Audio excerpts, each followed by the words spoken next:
Good morning everyone. Class 5। आज हम लोग पत्र लेखन यानी कि पत्र लिखना सीखेंगे। और पत्र किसी भी समाचार या फिर संदेश को भेजने का एक सरल साधन है ना, जिसके द्वारा हम अपने मित्रों को या फिर परिजनों को कोई भी संदेश भेज सकते हैं। और यह लिखित भाषा का एक रूप है। तो पत्र लिखते समय कुछ बातों को ध्यान में रखना चाहिए। जैसा कि आपकी किताब में बताया गया है, पत्र की लिखावट सुंदर और स्पष्ट होनी चाहिए, जिससे पढ़ने वाला उसे पूरी तरह समझ सके। दूसरा, इसकी भाषा सरल, सुबोध और स्पष्ट होनी चाहिए। और तीसरा, इसमें अनावश्यक बातें नहीं लिखनी चाहिए, यानी बेकार की बातों को नहीं लिखना चाहिए। जो मेन पॉइंट है उसी को लिखना चाहिए। और इस तरह से पत्र के दो प्रकार हैं। पहला है अनौपचारिक पत्र और दूसरा है औपचारिक पत्र। अनौपचारिक पत्र यानी व्यक्तिगत पत्र, पारिवारिक पत्र या फिर आप पर्सनल लेटर भी बोल सकते हैं। और दूसरा है औपचारिक पत्र यानी कि व्यापारिक या अधिकारियों को लिखने वाला प्रार्थना पत्र, जिसको हम लोग बोलते हैं ऑफिशियल लेटर यानी कि कार्यालय संबंधी पत्र। तो आज हम लोग सबसे पहले अनौपचारिक पत्र लिखना सीखेंगे। जैसा कि मैंने आप लोगों को बताया कि पत्र दो प्रकार के होते हैं, अनौपचारिक पत्र और औपचारिक पत्र।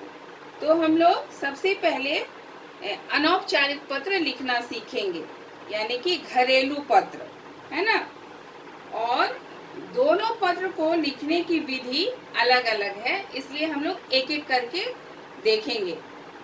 तो आइए हम लोग देखते हैं अनौपचारिक पत्र किस तरह से लिखा जाता है। तो यहाँ पर मैंने साइड में कुछ पॉइंट्स लिखे हैं, है ना। तो सबसे पहले हम लोग पत्र लिखते हैं तो किस तरह से लिखते हैं उसको हम यहाँ पर बतला रहे हैं। तो सबसे पहले यानी कि पत्र के बाईं ओर, यानी कि आप जो पेज में लिख रहे हैं उसके बाईं ओर आप अपना पता लिखेंगे, यानी कि भेजने वाले का पता। यानी आप पत्र भेज रहे हैं तो आप यहाँ पर अपना पता लिखेंगे। अपना पता जैसे आप लिख रहे हैं तो आप अपना एड्रेस यहाँ पर डालेंगे, पता डालेंगे, करमाटोली, इरबा और मांझी, रांची, है ना। या फिर यहाँ पर कोई काल्पनिक एड्रेस भी आप लिख सकते हैं, यानी मनगढ़ंत कोई भी। यदि आप अपना पता नहीं बताना चाहते हैं तो कोई भी मनगढ़ंत एड्रेस या पता लिख सकते हैं। ठीक उसी के नीचे यहाँ पर आपको तिथि लिखना है, यानी कि तारीख। तो आप यहाँ पर थोड़ा सा स्पेस देंगे, जगह बनाएंगे, या फिर एक लाइन छोड़कर लिखेंगे तिथि। जैसे आज कितना तारीख है,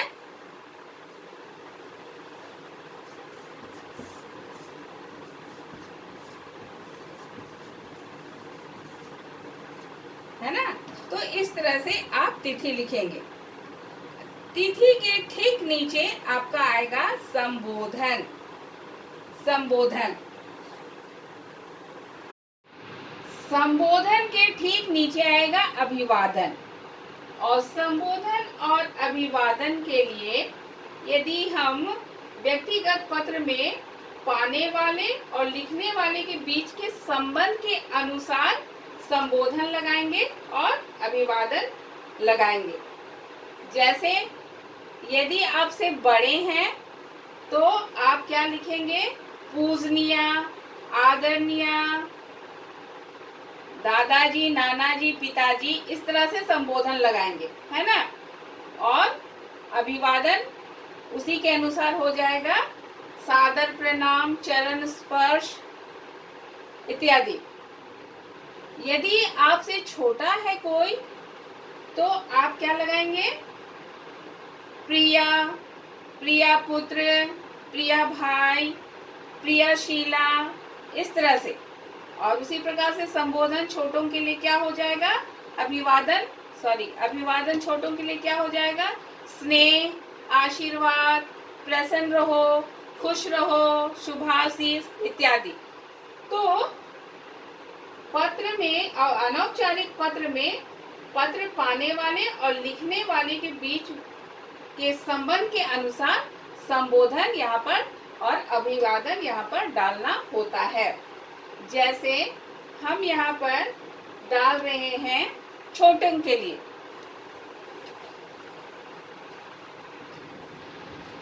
जैसे मैंने यहाँ पर लिखा है प्रिया अनुराग। आपको एक लाइन छोड़ के लिखना है ना तिथि के बाद। तो मैंने छोटे के लिए लिखा है प्रिया अनुराग। तो उसके अनुसार अभिवादन क्या हो जाएगा?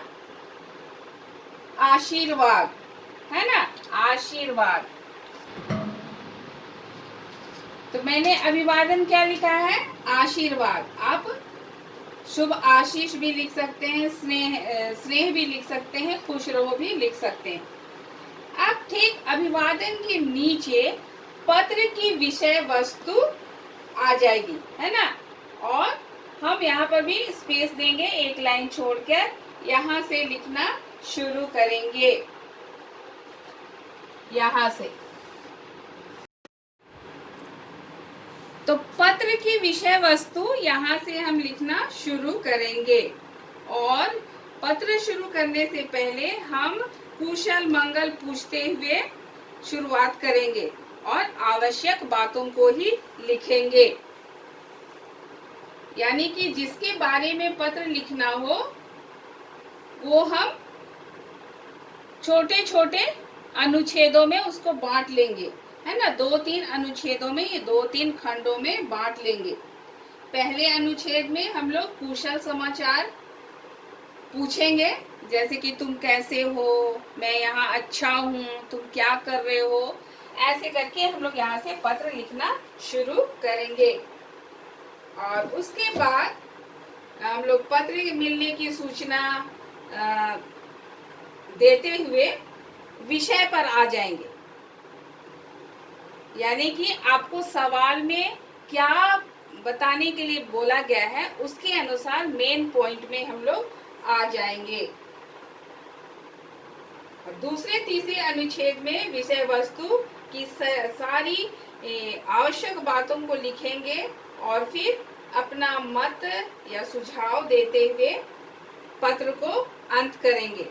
और उसके बाद में आ जाएगा समापन, है ना।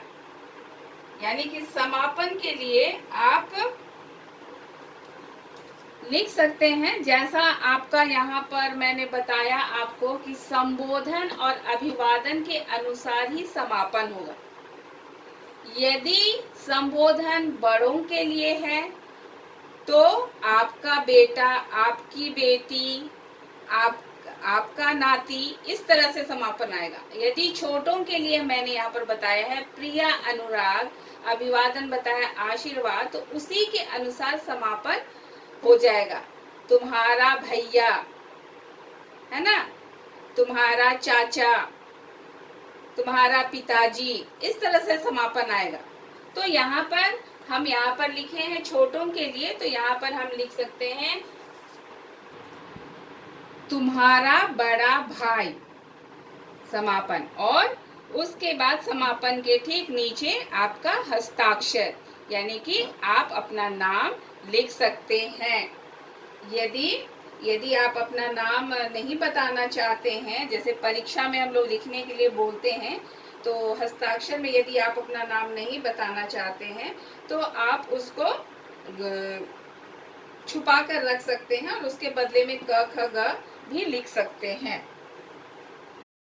तो आप अपनी व्याकरण की किताब निकालेंगे और पेज नंबर 84 खोलेंगे, पेज नंबर 84। और आपकी किताब में बहुत सारे उदाहरण हैं जिनको आप देखकर पत्र लिखना सीख सकते हैं। तो मैंने जैसा आप लोगों को बताया था, संबोधन, अभिवादन और समापन, ये पत्र लिखने वाला और जिसको हम पत्र लिख रहे हैं उसके बीच के संबंध के अनुसार लिखा जाता है। तो आपकी किताब में कुछ उदाहरण दिए हुए हैं, मैं यहाँ पर और अच्छा से स्पष्ट कर देना चाहती हूँ।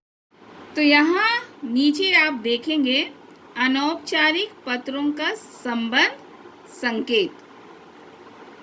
तो संबंध यहाँ पर बताया गया है, माता पिता द्वारा पुत्र पुत्री को पत्र, यानी कि हमारे माता पिता जब अपने बच्चों को पत्र लिखते हैं तो उनका संबोधन कैसा होगा, यानी उनके बीच हम लोगों का क्या संबंध है, माँ बेटे का, माँ बच्चे का, या फिर पिता और बेटे के बीच का संबंध बतलाया जा रहा है, या फिर माँ और बेटे के बीच का संबंध बतलाया जा रहा है। तो उसी के अनुसार संबंध होगा प्रिया बेटा या फिर प्रिया बेटी, और अभिवादन उसी के अनुसार हो जाएगा शुभाशीष, प्रसन्न रहो, सदा खुश रहो।